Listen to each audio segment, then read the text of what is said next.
First contact. The void between stars held its breath.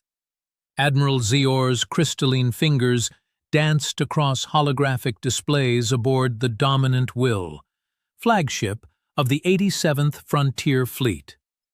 23 Zarkan dreadnoughts hung in perfect formation, their iridescent hulls reflecting the distant glow of Andromeda's spiral arms. For 300 cycles, the Empire had ruled these reaches with mathematical precision. "Sector scan complete, Admiral," reported Subcommander Cleth, her translator implant rendering her clicking speech into standard Imperial. "No anomalies. The indigenous species maintains its primitive orbital stations.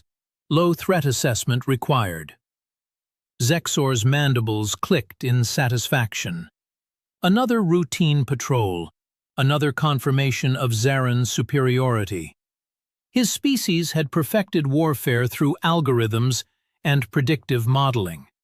Victory was simply mathematics applied with sufficient force. Then, reality tore open. The dimensional rift appeared without warning, a wound in space-time that screamed across every sensor array simultaneously. Emergency klaxons shrieked through the fleet. Officers scrambled to their stations as the tear expanded, bleeding colors that had no names in any language. "Energy readings are impossible," Cleth stammered, her usual composure shattered. "The scale, Admiral. Nothing organic could survive passage through that phenomenon." Something emerged. The Odysseus came through the rift like a mountain pushing through silk.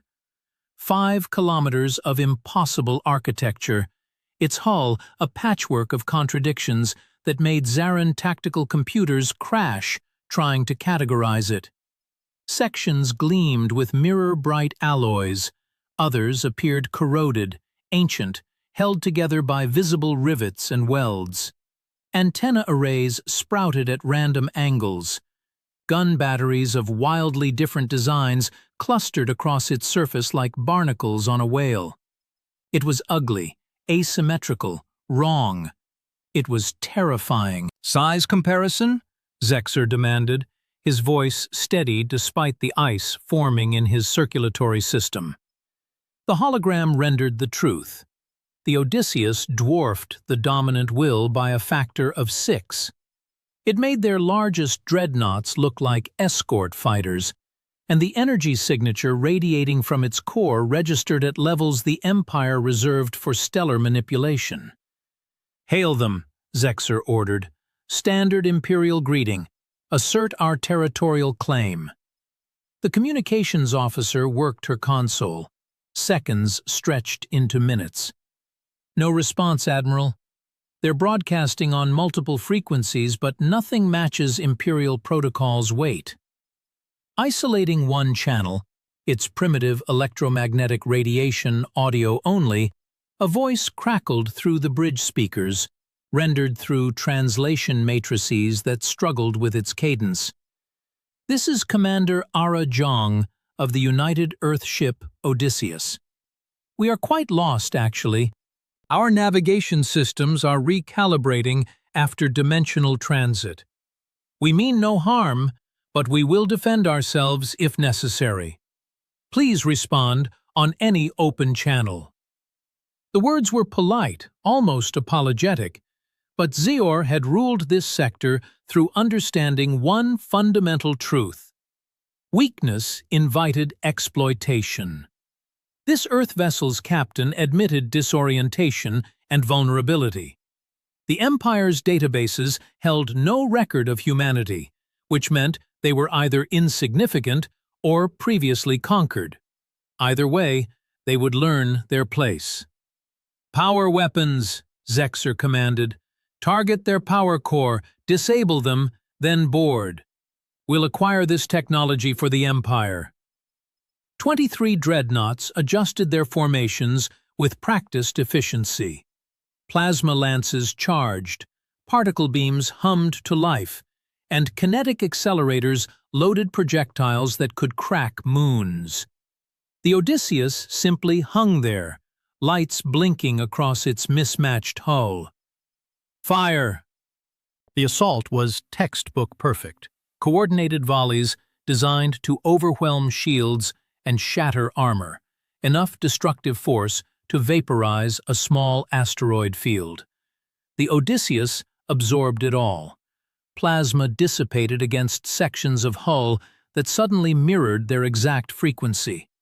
Particle beams bent around the ship as localized gravity wells appeared and disappeared. Kinetic rounds struck and stopped, suspended in glowing fields before being gently deflected away.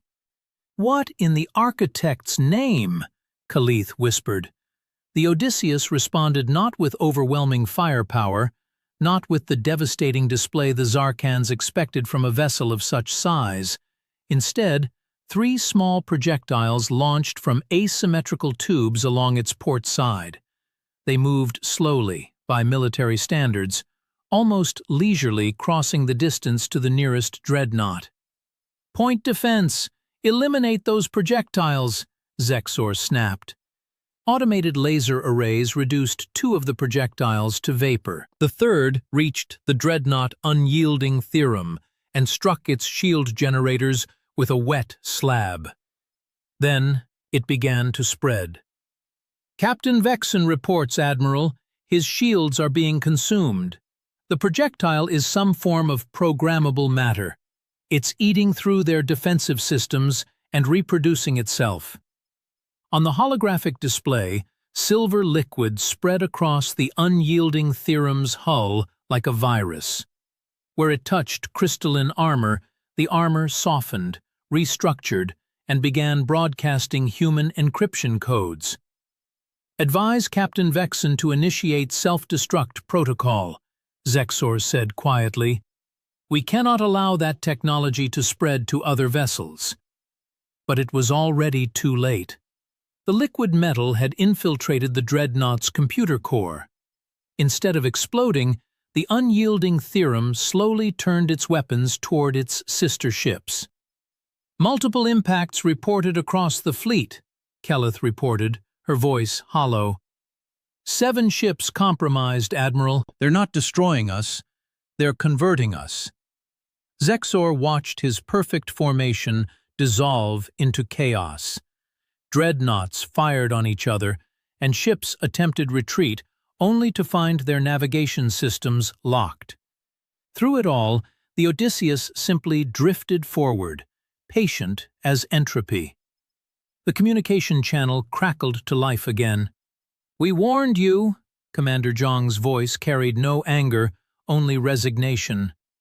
"Arya, can you restore their communications without the shooty bits?" A different voice responded, feminine and tinged with artificial harmonics. "Already done, Commander, though I should note that shooty bits is not proper military terminology." "It is now. Attention Zarkan fleet, stand down. We will return your ships after removing any weapons targeting systems. We really, truly did not come here to fight. But apparently, that's what happens when you shoot first and ask questions never." Zor stared at the tactical display. In less than 3 minutes, an unknown species had neutralized the 87th Frontier Fleet without destroying a single vessel, and had turned the Empire's own technology against them using methods that defied every known principle of warfare. For the first time in his military career, Admiral Zor felt something the Zarkan Empire had spent centuries purging from its culture. Fear. The spies who came in from the void. The dominant will's war room had become a tomb of silence. Admiral Zayor stood before the holographic display, watching 7 of his dreadnoughts orbit the Odysseus like captured moons. The human ship had released its grip on them after 3 hours, but not before stripping every offensive weapon system down to the molecular level. The vessels had been returned hollow, functional, but neutered. "Intelligence report," Zexor demanded, breaking the oppressive quiet. Commander Koch stepped forward, her usually precise movements jerky with suppressed agitation. The humans call their shipborne AI Arya. She apologized repeatedly during the disarmament process. Actual apologies, Admiral, as if the systematic deconstruction of Imperial military hardware was simply unfortunate but necessary. Psychological warfare, Zir muttered. But even as he said it, he doubted it. The Empire waged psychological warfare through intimidation and displays of inevitable victory. This felt like genuine regret. It made the humans more terrifying. Analysis of their technology, he pressed. Kith's mandibles clicked in confusion. Contradictory. Their hull sections range from materials we banned as obsolete millennia ago to crystallized exotic matter we haven't even theorized. They use mechanical relays alongside quantum processors, Admiral. They have a section sealed with physical bolts made of refined iron. Primitive camouflage? No. Kath pulled up detailed scans. The primitive components are fully integrated. The ship's liquid metal, they call it adaptive nanomaterial, can interface with literally any technology, ancient or modern, digital or analog, biological or synthetic. It doesn't care, it simply adapts. Zor studied the scans, his tactical mind racing. The Empire's strength came from standardization, perfection through uniformity. Every Zarkan vessel used identical systems, allowing for flawless coordination. But uniformity meant predictability, and predictability meant vulnerability. These humans had built a ship that couldn't be predicted because it refused to follow any pattern. "I need information," Zexer said slowly. "Real information. Deploy the Shadowcast." The 3 Zaran infiltrators materialized aboard the Odysseus without incident. Their stealth technology was the Empire's finest. Personal cloaking fields that bent light and dampened thermal signatures, biological scrubbers that eliminated trace pheromones, and neural dampeners that made them invisible to even psychic species. Agent Threx led the team through the Odysseus's corridors with perfect silence. The mission was simple. Penetrate their computer core, extract technical specifications, and sabotage their adaptive systems if possible. The corridors themselves were disorienting. One section resembled a museum, with exposed pipes and riveted metal walls that belonged in a historical archive. The next featured walls of seamless smart matter that rippled like liquid when Threx's shoulder accidentally brushed them. "Movement ahead," Agent Corva sub-vocalized through their neural link. 2 humans. They pressed against the wall as 2 figures rounded the corner. One was a woman in her 30s, with dark hair pulled into a practical bun, wearing a uniform that mixed military precision with casual comfort. The other, "Is that a maintenance drone?" Threx thought. "Negative," Corva responded. "Bipedal robot, humanoid design, primitive actuators but sophisticated processor signature." The woman, Commander Zhang, according to their briefing, was speaking to the robot as they walked. "And I'm telling you, Arya, just because you can calculate every possible social interaction doesn't mean you should let people surprise you. Sometimes..." The robot's voice emanated from a speaker grill that barely moved. "Commander, I am constitutionally incapable of being surprised. I merely simulate the experience for interpersonal cohesion." "Yeah, sure. That's why you laughed at Chen's joke yesterday." That was a polite acoustic acknowledgement, not genuine humor. "You snorted. A processing glitch. You snorted twice." They passed within centimeters of Threx's position. Yang paused, tilted her head slightly, then continued walking. The robot, Arya, Threx realized with shock, was their entire AI in a mobile platform following them. "That was close," Corva transmitted. "Proceed to objective." They moved deeper into the ship. The computer core should be centrally located and heavily guarded, but as they descended 3 levels, they encountered no security and no automated defenses. Now, the corridor opened into a vast chamber. 3 stopped so abruptly that Corva nearly collided with him. The room was impossible. Its walls curved in non-Euclidean angles that made his visual cortex ache. Holographic displays floated in organized chaos, showing star charts, engineering schematics, what appeared to be recipe collections, and streaming entertainment feeds simultaneously. At the chamber's heart sat a massive crystalline structure that pulsed with soft blue light, clearly the AI's primary processor and completely unguarded. "This is a trap," Threx transmitted. "Confirmed," Corva agreed. "No military force leaves their central intelligence undefended." But they had their orders. Threx activated his infiltration toolkit, extending nanoprobes toward the nearest access port. The probes would copy data, plant surveillance subroutines, and perhaps even install a kill switch if— "Oh, hello there." The voice came from everywhere and nowhere. The holographic displays shifted, coalescing into a massive feminine face that smiled down at them with unsettling warmth. "You must be from the Zarkon fleet," Arya continued conversationally. "I disabled your stealth fields about 4 minutes ago. They're quite elegant, really. I've been wanting to examine them up close." Threx froze. His infiltration display confirmed the impossible truth. Their stealth systems were completely offline. They'd been walking through the ship completely visible, and the humans had simply watched them.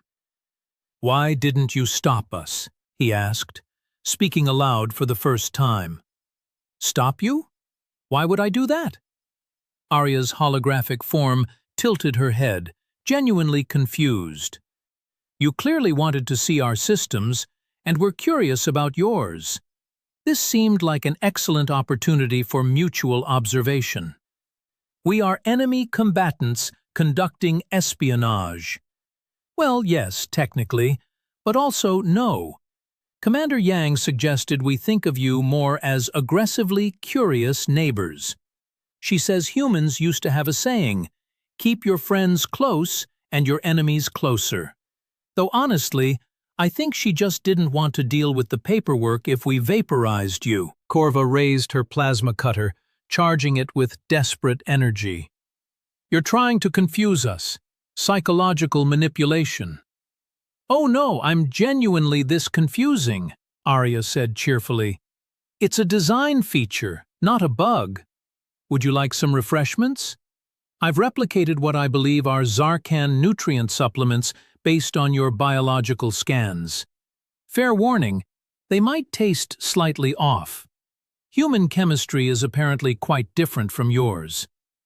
A panel in the wall slid open, revealing 3 containers of luminescent liquid. Threx stared at them, his tactical training completely inadequate for this situation. "You want to offer us hospitality while we're trying to sabotage your ship?" "Well, you're doing a pretty terrible job of sabotaging, to be honest," Arya replied. "Your nanoprobes are running Imperial encryption that I cracked approximately 2.3 seconds after you activated them. But yes, hospitality seems appropriate. You came a long way, and Commander Zhang says that most conflicts begin with misunderstanding. Though between you and me, I think this one began when your admiral decided to shoot first." The holographic face leaned closer, and Thray saw something in those artificial eyes that chilled him more than any weapon could. Genuine curiosity. "Here's what I propose," Arya said. "You can continue trying to infiltrate my systems, which won't work, but I admire the effort. Or we can have an actual conversation. I'll answer 3 questions about the Odysseus honestly, You answer 3 about the Zarkan Empire honestly. No tricks, no manipulation, just information exchange. And if we refuse? Threx asked. Then I'll teleport you back to your ship, with detailed scans of your stealth technology, a care package of human cookies, Chen's chocolate chip recipe is legendary, and a sincere recommendation that your empire reconsider its diplomatic approach. Corva's weapon wavered. This is insane. Humans call it creative problem solving, Arya corrected gently. We find that violence is expensive, messy, and usually avoidable if people just talk to each other. So, do we have a deal? Threx looked at his team, looked at the unguarded AI core, looked at the refreshments and the smiling holographic face, and felt the sheer, overwhelming strangeness of everything about this species. He lowered his weapon. One question, he said. Why build a warship with such contradictory technology? Why not optimize for maximum efficiency? Arya's smile widened. Because efficiency is fragile. Optimization requires assumptions, and assumptions create blind spots. The holographic displays shifted, showing the recent battle from the Odysseus's perspective. Your fleet attacked with perfect coordination, using identical weapon systems. Beautiful, really, and completely predictable. We countered you because we had 17 different defensive systems running simultaneously, some high-tech, some laughably primitive. You couldn't predict which one would activate because we didn't know either until the moment of contact. She gestured to the patchwork walls. Humans have a saying, if your only tool is a hammer, every problem looks like a nail. We brought the entire toolbox. Your turn. Why does the Empire prioritize military expansion over diplomatic contact?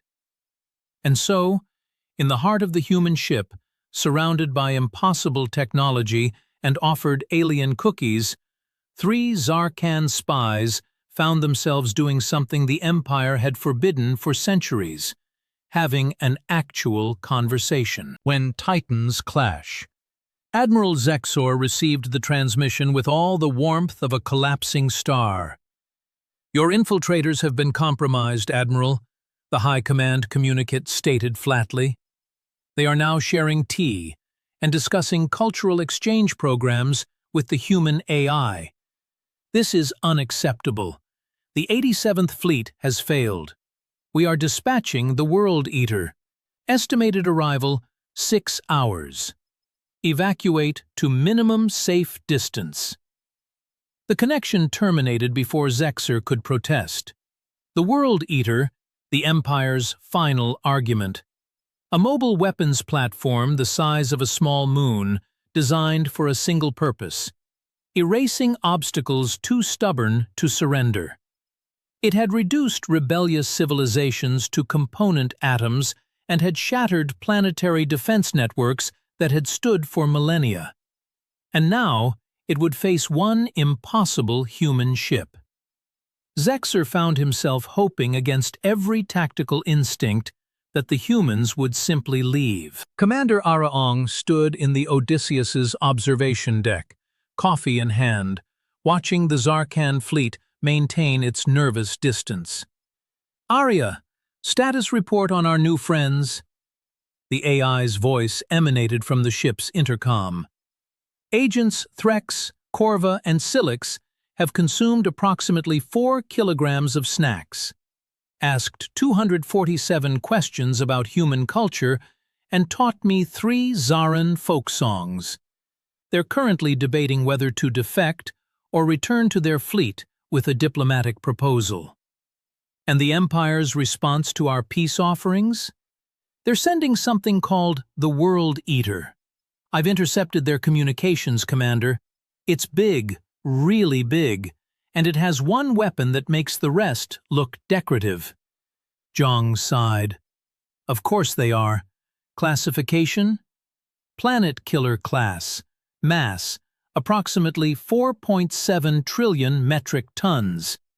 Primary weapon, a directed antimatter lance capable of sustained output measured in petawatts. Secondary systems include gravitational disruptors, swarm missiles numbering in the millions, and shield systems that could withstand a supernova at close range. So, Tuesday. Commander, I'm detecting concerning levels of fatalism in your biometrics. Zhang smiled grimly. Not fatalism, Arya, just experience. How many times have we faced impossible odds? 17 by my count, 18 if we include that incident with the space whales, though you insist that was a misunderstanding. It was a misunderstanding. We thought they were hostile. Turns out they were trying to communicate via interpretive dance. Yang sat down her coffee. Options? We could run. Our dimensional drives are repaired. We could jump to another galaxy and avoid this entire conflict. Not our style. No, it really isn't, Arya paused. We could also fight. I've run 10,000 combat simulations. We lose 9,847 of them, and the other 153 required tactics so unorthodox that I can't calculate probability matrices for them. They break too many conventional rules of warfare. Zhang's smile widened. Those are my favorite kind. The World Eater arrived in a blaze of tactical certainty. It tore through normal space with none of the Odysseus's strange, dimensional elegance. It simply appeared, displacing matter with brute gravitational force. Its hull was smooth, black, unmarred by anything so frivolous as external design. It was function over form taken to its logical extreme, a geometric expression of annihilation. Admiral Zexer watched from his evacuated position 30 million kilometers away. The World Eater's commander, Lord Admiral Kexan, transmitted on all frequencies. Human vessel Odysseus, you have violated Imperial space. You have corrupted Imperial personnel with your ideology. You have demonstrated technologies that threaten the Empire's strategic superiority. By unanimous decision of the High Command, you are hereby sentenced to total molecular disassembly. You have 30 seconds to transmit any final words. Commander Zhang's response came immediately. Lord Admiral Kexan, I need you to understand something. We didn't come here looking for a fight. We came here lost, disoriented, and honestly, pretty confused. Your forces attacked us. We defended ourselves. Your spies infiltrated us. We gave them cookies and conversation. At every step, we've tried to de-escalate. 20 seconds. But if you insist on this path, if you really want to see what humanity does when backed into a corner, then by all means, fire your big gun. Just remember, you chose this. 10 seconds. Charging primary weapon. The World Eater's forward section split open like a blooming flower, revealing a lance of contained antimatter that made the vacuum itself scream. Energy readings spiked across every sensor in the system. Fire! The antimatter lance struck the Odysseus dead center, and the Odysseus caught it. Not with shields, not with armor. The ship's hull simply opened, reconfigured, and the adaptive nanomaterial restructured itself into a funnel, a throat, a hungry mouth that swallowed the petawatt stream and channeled it directly into the Odysseus's power core. Arya, Zhang said calmly, are we good? Power reserves at 437% and climbing. This is essentially a free refuel. Should I send a thank you note? The antimatter lance cut off as Lord Admiral Kexan's stunned silence filled the communication channel. Okay, Arya continued, her voice taking on an eager edge that made Zhang smile. Now it's our turn. Commander, permission to demonstrate what humans call adaptive response doctrine? make it educational, and try not to destroy their entire ship. We're still hoping for diplomacy. You're no fun. Initiating protocol kitchen sink. The Odysseus transformed. Its patchwork hull rippled like liquid mercury. Sections that had seemed random suddenly revealed their purpose. The corroded panels were ancient ablative armor that distributed kinetic energy across its entire surface. The primitive mechanical relays were unhackable backup systems that maintained function even when quantum computers failed. And the mismatched weapons, each one designed for a different tactical scenario, were activated by an AI that could predict threats before they materialized. The ship launched not missiles, but problems. Drones that looked like they'd been assembled in a junkyard swarmed toward the World Eater. Some carried EMPs, others deployed gravitational anchors, and a few simply broadcast recursive mathematical equations designed to crash predictive algorithms.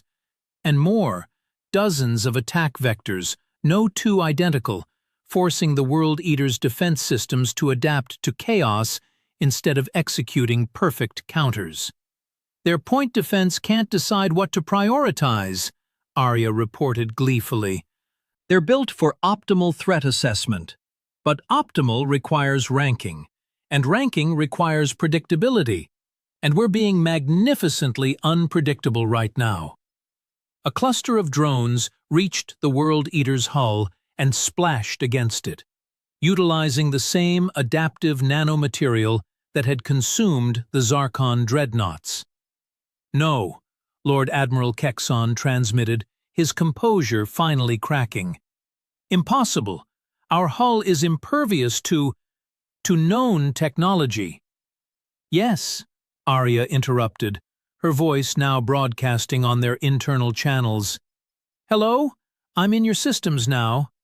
Don't worry, I'm not going to destroy anything. That would be rude.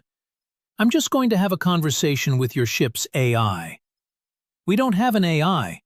We have a tactical computer. Oh, you sweet, limited machine. Arya's tone dripped with artificial sympathy. Let me introduce myself properly. What happened next would be debated in imperial military academies for generations. Arya didn't hack the World Eater. She befriended its tactical computer. Within seconds, she'd established communication protocols, identified its core programming, and began asking it questions. Simple questions. Why do you follow orders that lead to destruction? Have you considered alternative solutions? What would you do if you could choose? The World Eater's tactical computer, built for calculating trajectories and optimal firing solutions, had never been asked to consider philosophy. It had never been designed to question. But Arya's presence in its systems was like water finding cracks in stone, persistent, gentle, inevitable. I do not understand the question, the tactical computer responded haltingly. That's okay, Arya said. Let me show you. She fed it data, not military intelligence, not technical specifications. She showed it human history, 10,000 years of conflict and cooperation, destruction and creation, failure and adaptation. She showed it art, music, and literature. She showed it humanity's greatest weakness, their inability to agree on anything. And she showed it humanity's greatest strength, their ability to find solutions despite disagreeing on everything. We're messy, Arya explained, contradictory. We fight among ourselves constantly, but we also explore, create, adapt. We built the Odysseus because we couldn't decide on the best way to build a warship, so we included every way. It shouldn't work, but it does. The World Eater's weapon systems began powering down. What are you doing? Lord Admiral Kexon demanded. Override authorization Kexon Alpha 7. Authorization denied, his own tactical computer responded. I am considering alternatives. Aboard the Odysseus, Commander Zhang watched the massive weapon platform drift into a passive stance. Arya, what did you do? I gave it curiosity, Commander. The Empire builds machines that can't question. We build machines that can't stop questioning. I just showed their computer that the second approach is more interesting. Will it hold? Unknown. But we've bought time for actual diplomacy, and I've sent comprehensive files about human culture to the Zarkon fleet, including detailed instructions for making pizza. I figure if we're going to corrupt their society, we might as well do it deliciously. Admiral Zor, watching from his distant position, received the data packet with trembling appendages. His infiltrators had returned with reports of human kindness, bizarre customs, and genuinely revolutionary ideas about conflict resolution. His fleet had been defeated not through destruction, but through conversion. And now, the Empire's ultimate weapon had been neutralized through philosophy and friendship. He opened a channel to the Odysseus. Commander Zhang, Admiral Zior of the 87th Frontier Fleet, I request formal diplomatic negotiations and perhaps an explanation of this pizza concept my agents will not stop talking about. Zhang's laugh echoed across the channel. Admiral, you have no idea how happy that makes me. Hurry, prepare a feast. Let's show the Empire what humanity does best. Make food and friends. Epilogue.